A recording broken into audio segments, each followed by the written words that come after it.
Hello বন্ধুরা, কে কেমন আছো বলো? আশা করি খুবই ভালো আছো। আর আমি লেবু কাটতে চলে আসলাম, ভাবলাম তোমাদের সাথে শেয়ার করি কে কে লেবু খেতে ভালোবাসো বলো। বাতাবি লেবু, আর এই বাতাবি লেবুটা এত মিষ্টি না, কি বলবো তোমাকে। তাই চলে আসলাম লেবু কাটতে। লেবুটা কেটে কুটে দেবো, আমার ছেলে খাবে, মা খাবে, তা আমিও খেয়ে দেখবো কেমন মিষ্টি মিষ্টি কিনা টক। আর কিছু কিছু লেবু কি টক, কি বলবো তোমাদের। এই লেবুটা কেমন দেখবো, খেয়ে দেখবো। চলো, কে কে খেতে ভালোবাসো লেবু বলো, বাতাবি লেবু। আর বাতাবি লেবু তো আমার খুবই ভালো লাগে, টক হলেও আর মিষ্টি হোক। ওটা হচ্ছে না ঝাল দিয়ে কাঁচা লঙ্কা দিয়ে মেখে খেতে দারুণ লাগে। কার কার খেতে খুবই ভালো লাগে সেখানে তোমরা কমেন্টে অবশ্যই লিখে জানিও। আর ভিডিওটা যদি ভালো লাগে লাইক কমেন্ট শেয়ার করো বন্ধুরা। তোমরা কিন্তু হচ্ছে না লাইক কমেন্ট কিছুই করো না কেন গো? আমার ভিডিও কি ভালো লাগে না তোমাদের? এই বন্ধুরার পাশে থেকো, তোমরা একটু সাপোর্ট করো।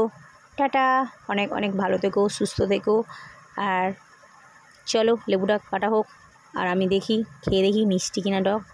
আর সত্যি কি মিষ্টি, তোমাদের কি বলবো। কে কে ভালোবাসো খেতে অবশ্যই কমেন্টে লিখে জানিও। ভালো থেকো, সুস্থ থেকো। নেক্সট ভিডিও তোমাদের সাথে আবার শেয়ার করব। টাটা, অনেক অনেক ভালো থেকো, সুস্থ থেকো।